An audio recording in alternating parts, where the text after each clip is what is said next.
Assalamualaikum warahmatullahi wabarakatuh. Perkenalkan, nama saya Fauzi Aminuddin. Saya merupakan mahasiswa dari Prodi Teknik Elektro dari Universitas Pendidikan Indonesia. Sebelum saya mulai ke pembahasan, saya ingin berterima kasih dahulu kepada Bapak Mauliadi Kembara dan Bapak Yadi Rusyadi sebagai dosen pengampu dari mata kuliah Pendidikan Pancasila ini. Sekarang ini banyak sekali masalah yang menimpa negeri ini, terutama pada masalah bidang elektro. Contohnya seperti banyak sekali wilayah-wilayah di Indonesia yang belum mendapatkan aliran listrik. Dan hal ini hanya satu masalah dari sekian banyaknya masalah yang ada di Indonesia yang masih belum teratasi oleh pemerintah. Maka dari itu, kita sebagai generasi muda bangsa Indonesia, kita harus bisa mengatasi semua masalah-masalah yang ada di Indonesia ini dengan tetap menerapkan pada nilai-nilai yang terkandung dalam Pancasila. Kali ini saya akan membahas mengenai hubungan di antara pendidikan Pancasila dengan prodi yang saya ambil, yaitu Teknik Elektro. Pendidikan Pancasila sangatlah dibutuhkan dalam masa modern ini, bukan hanya untuk mahasiswa seperti saya Teknik Elektro, namun untuk semua program studi yang diambil. Dikarenakan Pancasila merupakan dasar dan pandangan hidup yang perlu dijadikan pedoman oleh seluruh rakyat Indonesia. Tanpa adanya sebuah pedoman dalam hidup kita, tentu saja kita akan kesulitan dalam mengimplementasikan ilmu yang telah kita pelajari semasa kita bersekolah. Bukan hanya salah dalam menerapkannya, namun yang lebih parah adalah jika kita menyalahgunakannya untuk kepentingan pribadi diri kita sendiri maupun kepentingan kelompok pribadi. Maka dengan menjadikan Pancasila sebagai pedoman bagi hidup kita, tentu saja bukan hanya menguntungkan diri kita sendiri, namun menguntungkan bagi seluruh rakyat Indonesia. Lalu kemudian kita bertanya, seperti apa sih pengaplikasian yang dapat kita lakukan dari nilai-nilai yang ada dalam Pancasila ke dalam teknik elektro?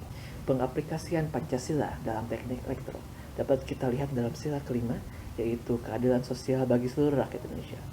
Nilai yang terkandung dalam sila tersebut adalah setiap masyarakat haruslah mendapat fasilitas elektronik yang memadai yang sama di setiap tempat. Namun dalam penerapannya, hal tersebut belum dirasakan oleh semua masyarakat Indonesia. Seperti yang sempat saya katakan di awal, bahwa terdapat ratusan desa di Indonesia yang masih belum teraliri listrik.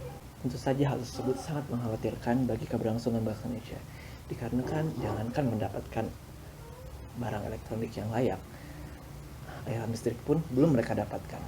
Dan hal ini harus menjadi perhatian bagi saya dan juga teman-teman mahasiswa teknik elektro, karena ini menjadi PR kita untuk segera menyelesaikan masalah tersebut. Karena masalah tersebut dapat mengakibatkan masalah lain yang lebih besar lagi. Contohnya seperti perpecahan. Mengapa bisa terjadi perpecahan? Dikarenakan orang-orang pada tersebut bisa saja merasakan iri terhadap orang-orang yang mendapatkan fasilitas yang lebih baik daripada mereka, sehingga perpecahan tersebut sangatlah rentan terjadi. Dan itu semua dapat mengganggu persatuan Indonesia, dan tentu saja itu bertentangan dengan nilai Pancasila sila ketiga, yaitu persatuan Indonesia. Maka dari itu, untuk menghindari hal tersebut, masalah mengenai desa yang belum teraliri listrik harus segera kita atasi, dan bukan hanya itu, melainkan semua masalah mengenai elektro yang ada di Indonesia ini. Dan tentu saja hal tersebut dimaksudkan agar setiap rakyat Indonesia mendapatkan fasilitas elektronik dan dapat teraliri listrik wilayahnya secara layak. Dan dalam penerapannya, kita harus selalu berpedoman pada Pancasila. Dan tentu saja adanya Pancasila ini tidak lain dan tidak bukan untuk membuat kehidupan berbangsa dan bernegara dapat menjadi lebih baik.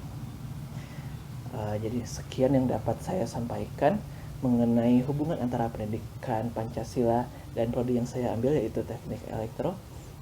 Semoga video ini dapat menjadi ilmu bagi penonton dan juga khususnya bagi saya.